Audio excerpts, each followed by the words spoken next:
এখন তো অনলাইনে অ্যাভেলেবেল 1300-1400 টাকাতে 5 পিসের 3 পিস দিচ্ছে। যাই হোক, আমি অর্ডার দিছিলাম, এমন যে হবে আমি কখনোই ভাবতেই পারিনি। হ্যালো, আসসালামু আলাইকুম সবাইকে, কেমন আছেন? আশা করি ভালো আছেন। আমি আজকে চলে আসি দই বানাতে, যেহেতু বাইরে গেছিলাম, বাইরে যে আমার হাজবেন্ডকে বলছিলাম একটু দই খেতে ইচ্ছে করতেছে, তো উনি তখন পুরোপুরি পকেটে টাকা ছিল না, তো সেই জন্য ছোট একটা দই কিনে দিছিল। তো আমার তো ছোট খাই মন ভরে নাই যে আমি না বাসায় একটু তৈরি করি, যেহেতু দইটা কিনেই আনছি। তো যেই বলা সেই কাজ, আমি তো যেটা বলবো সেটা করেই ছাড়বো, কেউ আমাকে আটকাতে পারবে না। তো যাই হোক, এদিকে কিন্তু আমি দুধ নিয়ে নিয়েছিলাম আধা কেজি দুধ দিয়ে বানাবো, ওটা একদম ভরে যাবে ইনশাল্লাহ, আলহামদুলিল্লাহ। তো এদিকে আমি দুধ জাল করতেছিলাম, দুধ ওদিকে যথেষ্ট পরিমাণ ঘন হয়ে গেছে, সেজন্য আমি এদিকে ক্যারামেলটা বানাচ্ছিলাম। একেবারে যে কালো করব সেরকম না, মিডিয়াম ভাবে, যে যেরকম ক্যারামেল করতে পছন্দ করে সে সেভাবেই করবে।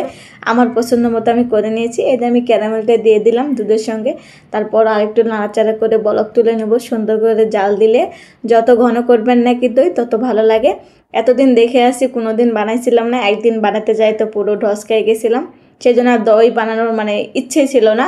তো আজকে যেহেতু দই ছিল বাসায়, প্রতিটা ভিডিওতেই দেখি, প্রায় ভিডিওতে বলে দই দিয়ে বা টক দই দিয়ে দই বানালে দইটা জমে ভালো। তো সেই জন্য ভাবলাম যেহেতু দই আসে বাসায়, 2 কাপ বা 2 চামচ দিয়ে একটু বানাই, সমস্যা কি, যদি হয় ইনশাল্লাহ দেখা যাক। তো ওদিকে কিন্তু আমি পানি তুলে দিয়েছিলাম প্রিহিট করতে। আমি তো ওভেনে দিব না, ওভেনে যদি না হয় তা আরেক বিপদ হয়ে যাবে। পানিতেই যেহেতু ওনারা বানায়, সেজন্য আমি পানিতে চেষ্টা করতেছিলাম। তো এই যে দইয়ের বাটিটাই নিয়েছিলাম, প্রথমে ভেবেছিলাম দইয়ের বাটিতেই করব, সেজন্য প্রসেসিংটা সব কিছু কিন্তু আমি দইয়ের বাটিতেই করছিলাম। তো করার পরেই কিন্তু আমি তুলে দিয়েছিলাম, দিয়ে চিন্তা করতেছিলাম যে এটার মধ্যে কি হবে না না হবে। এটার মধ্যে কিন্তু হতে অনেকটা দেরি হবে, যেহেতু এটা মোটা, মাটির পাতিলটা কিন্তু অনেক মোটা থাকে। তো যাই হোক, প্রথমে কিন্তু আল্লাহর নাম নিয়ে অনেক সুন্দর করে রেডি করে আমি তুলে দিছিলাম।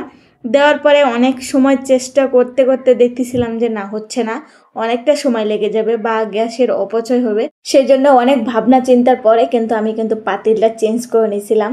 যাই হোক, আমার কিন্তু স্টিলের পাতিল আমি দিয়েছিলাম, ওটাও কিন্তু দেখতে পারবেন। অনেক সময় জাল করছিলাম, আর এটাতে করতে গেলে প্রায় অনেক গ্যাস অপচয় হবে, আর অত গ্যাস অপচয় করলে তো আমার হাজবেন্ড আমাকে ধরে পিটাবে। তো যাই হোক, এটা কিন্তু ফাজলামি করে বললাম, পিটাবে না, বকবে হয়তো, বাবা কিছুই বলবে না, এরকম ব্যাপার। এই যে কিন্তু আমার পারফেক্ট দইটা কিন্তু জমে গেছিলো, পরে ওখানে কিন্তু জমতে শুরু করছিল, কিন্তু আমার ওই যে ধৈর্য কোলায় না, গ্যাসের অপচয় হবে, সেজন্য আমি স্টিলের বাটিতে দিয়েছিলাম। প্রায় 10 মিনিটের মধ্যে কিন্তু জমে গেছিলো।